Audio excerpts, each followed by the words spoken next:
అడవిలో ఒక సింహం ఉండేదంట. ఎవరు ఉండేవాళ్ళు? సింహం ఏం చేసేది? జంతువుల్ని ఎట్లంటే అట్లా వేటాడి తినేసింది. తినేస్తా తినేస్తా అందరినీ తినేస్తా, నాకు ఆకలేస్తుంది తినేస్తా అని అందరినీ వేటాడి వేటాడి తినేసేది. ఎవరు? తినేస్తా అంటే అడవిలో జంతువులు అన్నీ ఉంటాయి కదా, సింహం దగ్గరికి వచ్చి ఒక మీటింగ్ పెట్టుకున్నాయంట. సింహం రాజా అంటే ఏంటి చెప్పండి అన్నాడంట సింహం. అంటే మీరు రోజు అట్లా అందరి జంతువుల్ని వేటాడి తినేస్తే అడవంతా ఖాళీ అయిపోతుంది, మీరు అట్లా చేయొద్దు, అది కూడా మాకు భయం వేస్తాంది, మీరు ఎప్పుడు వేటాడతారో మేము ఎప్పుడు చచ్చిపోతాము అని, రోజు మేమే ఒకరు మీ దగ్గరికి వస్తాము అని అని చెప్తారంట. ఎవరికి? అప్పుడు సింహం ఏం చెప్తుంది? అవునా నిజమా, సరేలే కొంచెం కూడా ఆలస్యం కాకూడదు, ఆలస్యం అయిందనుకో మళ్ళీ నేను వేటాడతా అని చెప్తుందంట. లేదు లేదు సింహం రాజా ఏం ఆలస్యం కాదు అని చెప్తారంట. చెప్తే సరేలే అని రోజు ఒక జంతువు, ఈరోజు జీబ్రా, నెక్స్ట్ మరి వేరే కోతి, నక్క, ఇట్లా అంత వెళ్తా అంటారంట. ఒక్కొక్క రోజు ఒక్కొక్క జంతువు వెళ్తాంటే ఒకసారి ఏమైతుంది, కుందేలు ఉంటుంది కదా, మా కుందేలు వంత వస్తుందంట. ర్యాబిట్, కుందేలు అంటే ఎవరు?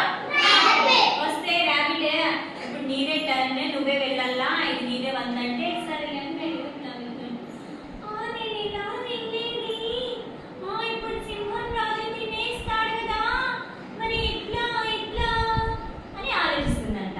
ఇస్తే మళ్ళీ అప్పుడు కుందేలుకి ఒక ఆలోచన వస్తుందంట. సింహం దగ్గరికి వెళ్ళి ఇలా చెప్తుందంట. సింహం కోపంతో ఉంటాడంట, లేట్ అయిపోయి ఉంటుందంట. ఏమి ఇప్పుడా వచ్చేది అని చెప్తాను. సింహం రాజా మీకు ఒక మాట చెప్పాలా, నేను మీ దగ్గరికి వస్తాంటే ఇంకో సింహం ఉన్నాడు, అతను నేనే రాజు అని చెప్తున్నాడు అనిందంట. అనగానే ఎవరది? నేనే కదా అడవికి రాజు, ఇంకో సింహమా ఎక్కడో చూపి అంటాడంట. అంటే పదండి సింహం రాజా చూపిస్తాను అని చెప్పి పిలిచికెళ్తుందంట. పిలిచికెళ్తుంటే పిలిచికెళ్తూ ఒక బావి ఉంటుందంట, బావి దగ్గరికి పిలిచికెళ్తుందంట.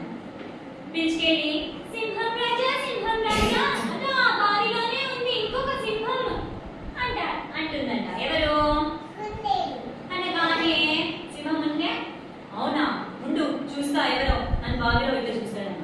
చూడగానే బావిలో మనం చూడగానే నీళ్ళలో ఎవరు కనిపిస్తారు మనకి?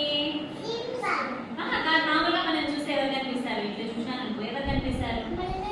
వెరీ గుడ్, మనమే కనిపిస్తాం కదా. అట్లా సింహానికి కూడా ఎవరు కనిపిస్తారు?